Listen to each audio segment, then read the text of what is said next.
सुनेंगे।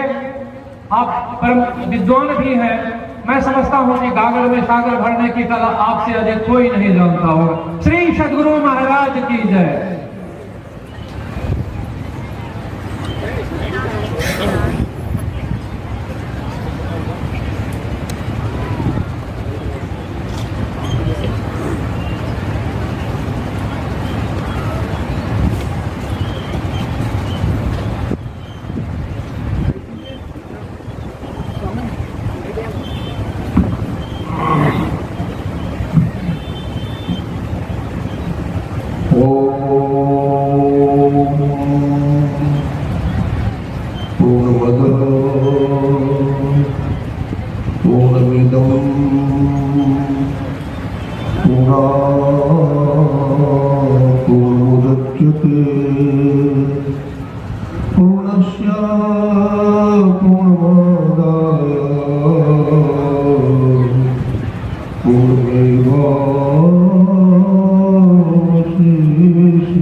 जयति जयति श्री सद्गुरु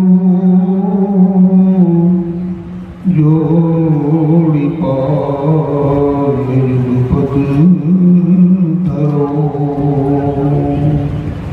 चूक से रक्षा कीजिए बार बार विनती करो, बार बार विनती करो। बोलिए प्रेम से श्री सद्गुरु महाराज की जय।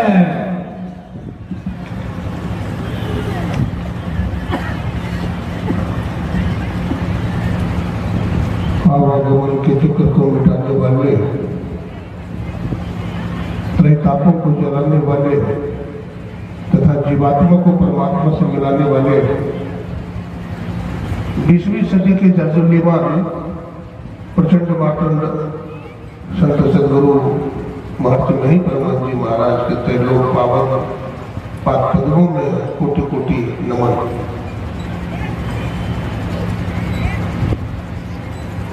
परमाराध्य गुरुदेव के मानस पुत्र पूज्यपाद गुरु से भी भगीरथ दास जी महाराज के चरण कमलों में कोटि कोटि नमन।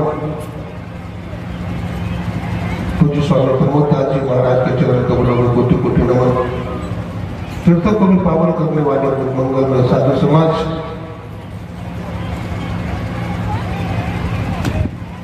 सत्संग प्रेमी सज्जनों, माता एवं बहनों तथा हमारे माननीय अध्यक्ष महोदय सत्यनारायण बाबू तथा कमेटी के समस्त पदाधिकारीगण, सबको नमन करता हूँ, सबको प्रणाम करता हूँ।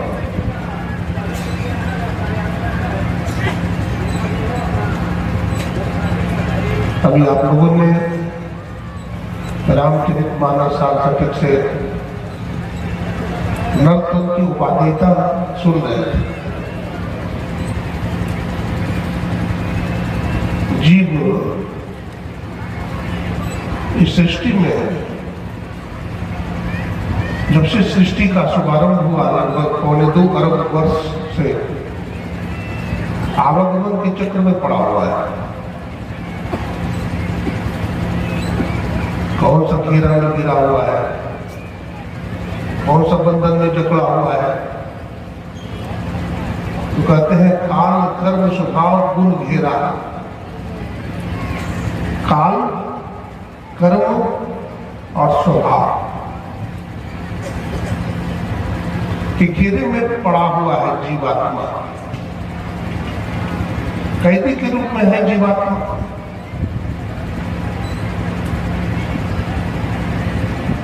श्रीमद् भगवद गीता में भगवान कहते हैं असंगेन शस्त्रेण दृढ़ेन चित्वा, असंगता रूपी शस्त्र के द्वारा ये त्रैगुणात्मिका जो प्रकृति है सब तदनंश और तम,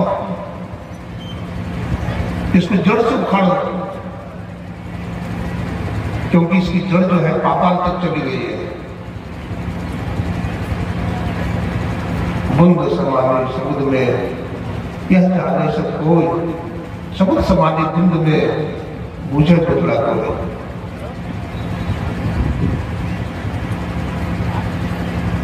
ऐसे समझे जैसे घटाकाश, कोई घड़ा देते हैं तो उसमें खाली जगह है, कोई आकाश करते हैं।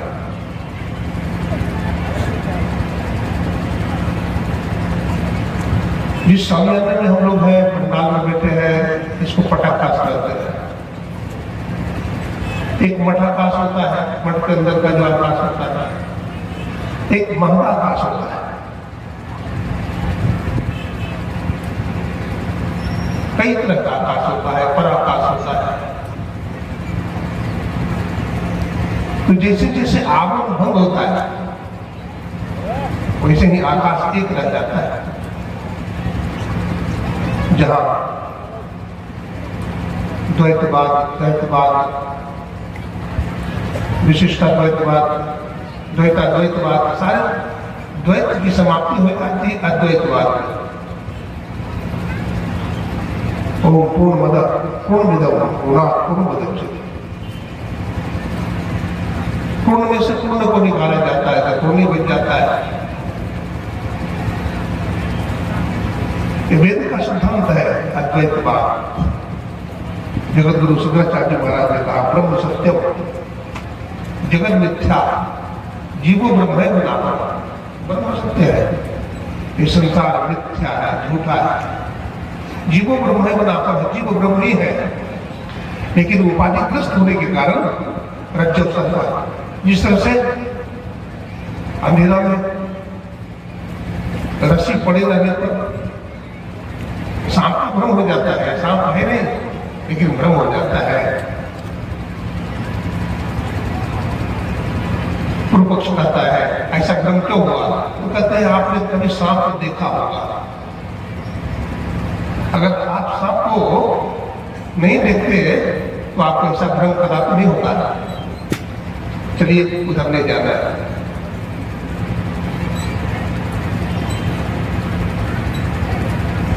संजो में कहते पानी का सब बुदबुदा यह तन ऐसा हो, यू मिलन को ठानिए रहिए न पड़ी सोए, रहिए न पड़ी सोए बहु ये मनुखा दे। मनुष्य का शरीर बार बार नहीं मिलता है।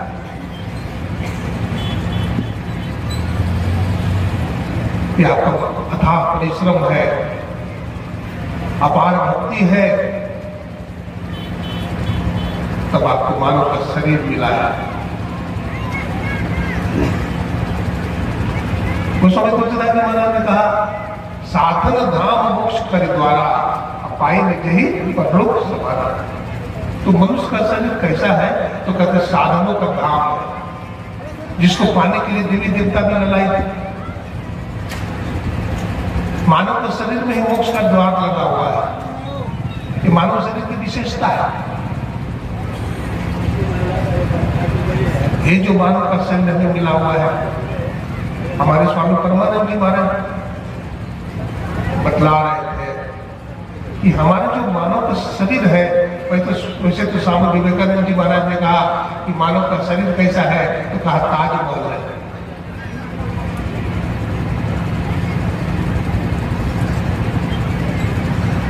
देहस्था सर्व विद्याक्ष्य, देहस्था सर्व देवता, देहस्था सर्व तुखानी, गुरु वाक्य करते।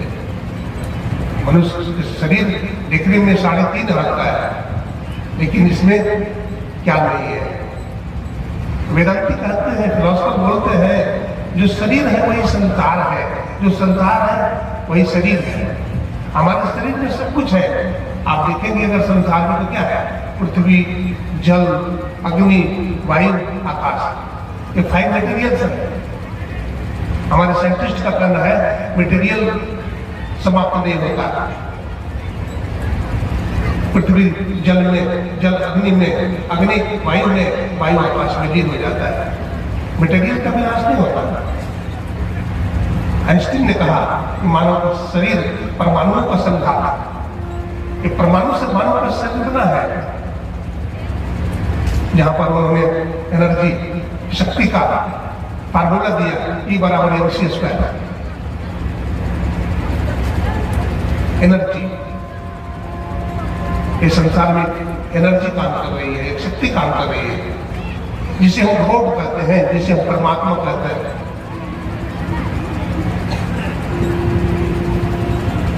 उसी को जानने के लिए संत कहते हैं, उसको जानिए, क्योंकि उसको जानने के लिए ही मानव का शरीर मिला है।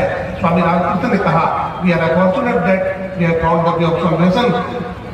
हम बड़े भाग्यशाली हैं कि परमात्मा ने मानव का शरीर दिया है। वो आइए, आप कौन है, इसको आप जानिए। तो कैसे जानेंगे आप?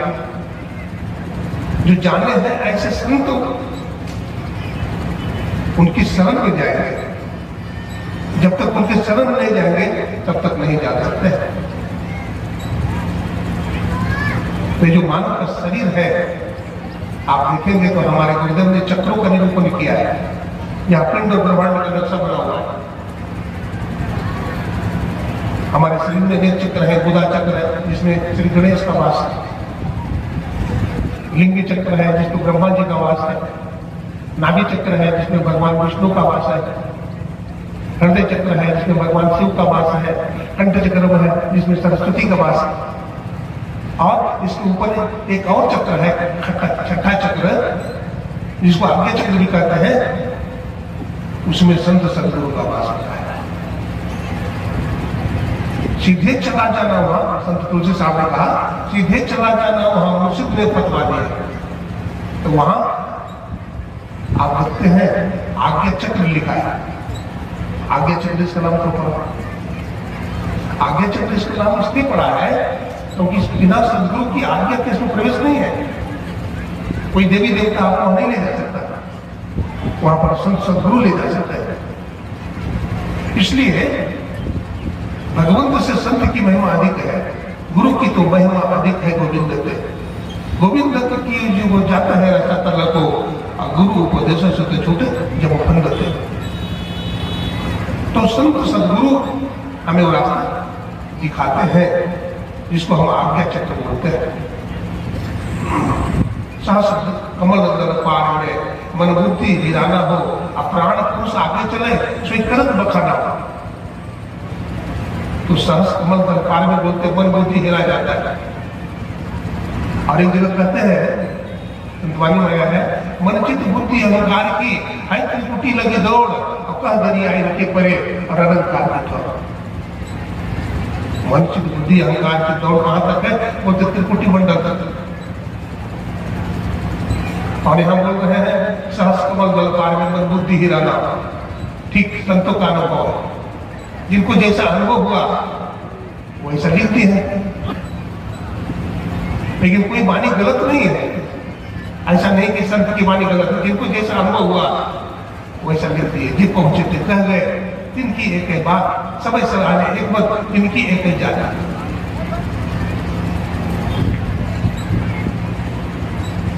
आज्ञा चक्र में कौन प्रवेश करेगा? हम लोग गंदगी में पड़े हैं, विष्ठा पर पड़े हैं, मलमूत्र पर पड़े हैं, और बदबू भी नहीं आ रही है।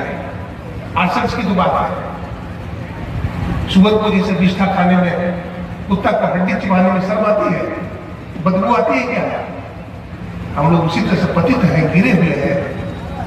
लेकिन जो गुरु के प्यारे हैं, जो साधक हैं, जो साधना करते हैं, जिनका अनेक जन्मों का संस्कार है, उनको बदबू आती है। उनके जीवन में वैराग्य और ज्ञान का चिंगारी होता है। इसलिए कहा गया कोई कोई बिरला नहीं विधि नाम है। तो आज्ञा चक्र में जरा हम प्रवेश करें। हमारे गुरु महाराज लिखे हैं दो नए नजर जोड़ के एक नौक बना के अंतर में देख संतुन अंतर में खोजना, दृष्टि की चेतन धार को जोड़ने की बात कर रहे हैं। तो दृष्टि की चेतन धार को जहां हम जोड़ेंगे, जहां मिलेगी, वहां एक बिंदु बनेगा, एक निशान बनेगा। सर्वप्रथम श्यामल बिंदु बनता है। अधिक दिन तक साधना करने के बाद वही बिंदु श्वेत बन जाता है। उस श्वेत बिंदु दिखाई पड़ने के बाद फिर अनेक किस्म का प्रकाश भी दिखता है। अनेक किस्म की रोशनी नहीं दिखती है। बाबा कबीर साहब कहते हैं, अपने घर दिया में बारो रे, नाम का तेल सूरत की बाती, ब्रह्म अगिन उदगारो रे, जगमग ज्योत निहारो मंदिर में, तन मन धन तन बारो रे, झूठी चाल जगत की आशा बारंबार विसारो रे, अपने घट दिया में बारो रे। अपने घट में दिया जलाने की बात कर रहे हैं। गुरु नानक साहब कहते हैं, लख लख आकाशा लख लख पाताल। कहाँ की बात कर रहे हैं? हमारे शरीर में लाखों लाख आकाश है और लाखों लाख पाताल है। गुरुदेव कहते हैं, कोट भान छवि तेज उजाली, अलग पार लगे लाग लगीजिए, आरती तन मंदिर में कीजिए और दृष्टि जुगल कर सरोग दीजिए। जरा अंदर में, काया में हम प्रवेश करें। एक गुरु की कृपा से उसमें प्रवेश कर सकते हैं। जो सदाचारी है, शिक्षाचारी है, वही प्रवेश नहीं पाता है। मैं एक प्रश्न सुनाता हूं। हमारा देश भारतवर्ष ऋषि मुनियों का देश है, संतों का देश है। हमारे देश में एक संत भी है, तेलंग स्वामी, नाम सुने? काशी नरेश उसमें थे तेलंग स्वामी के समय में। काफी लंबी उम्र थी तेलंग स्वामी की। भिक्षाटन करने के बाद गंगा जी के किनारे आ जाते थे, वहीं भिक्षा ग्रहण करते थे। भजन करते करते जब थक जाते थे तब भोजन करते थे। वो थोड़ा सा भोजन लेते थे और फिर भजन में बैठ जाते थे। काशी नरेश 10,000 फौज के साथ गंगा के किनारे पहुंचे। युद्ध के लिए कहीं जाना है, आक्रमण करना है। तेलंग स्वामी आंख बंद करके बैठे हुए हैं समाधि में। काफी शोरगुल हुआ। तेलंग स्वामी ने देखा एक राजा है जिसके हाथ में चमचमाती हुई तलवार। वो तलवार को इधर उधर कर रहा था जवानी के जोश में, राजा होने के जोश में। तेलंग स्वामी को अच्छा नहीं लगा। बोला, अहंकार से भरा हुआ व्यक्ति को देखो। उन्होंने उसकी तलवार को उछल करके खींच लिया अपनी तरफ। काशी नरेश देखते रह गए। उन्होंने कहा, भाई मैंने आपका क्या बिगाड़ा, आपने हमारी तलवार छीन ली। काशी नरेश ने उस तलवार को गंगा की धार में फेंक दिया। बोला, मेरा तलवार दे दो, नहीं तो ठीक नहीं होगा। तेलंग स्वामी ने कहा कि भाई तुम्हें तलवार ही तो चाहिए? बोला, हाँ तलवार चाहिए। तो गंगा जी में पुनः कूद गए तेलंग स्वामी। अब 2 तलवार मिली, हूबहू एक ही जैसा तलवार। बोला, बताओ इसमें से कौन सी तुम्हारी तलवार है? बहुत प्रभावित हुआ। बोला, अरे एक ही जैसा, दोनों तलवार बिल्कुल एक ही जैसा है। मुझे मालूम नहीं हो रहा है, ये कोई सामान्य व्यक्ति नहीं, ये लगते हैं कोई संत महापुरुष है। श्री सदगुरु महाराज की जय। ये लगते हैं कोई संत महापुरुष है, चरणों में गिर जाते हैं।